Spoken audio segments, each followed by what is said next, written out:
Elma at Gavin nagsalita na, tungkol sa kanilang hiwalayan.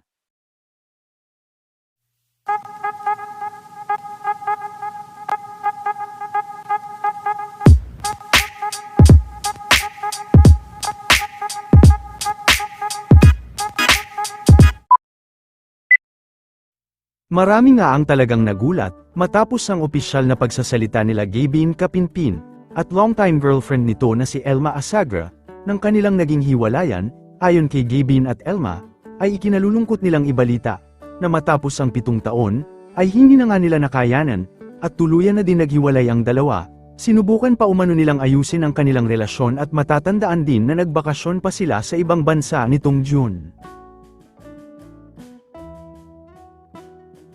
Ayon kay Gavin, hindi biro ang 7 taon na saya at pagmamahal.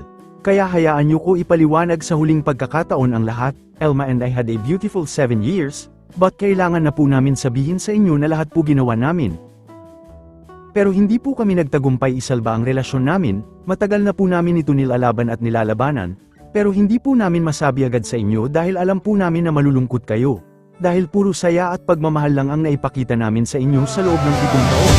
Pero ang dulo marami rin kaming laban sa likod ng mga ngiti at saya nyo. Hindi rin po namin itatanggi na kaya ayaw pa namin sabihin noon kasi sinusubukan pa rin po namin ang lahat para ayusin ang relasyon namin. Pero dumating na po kami dito, sa hangganan. Mensahe naman ni Elma kay Gavin, "It has been 7 wonderful years.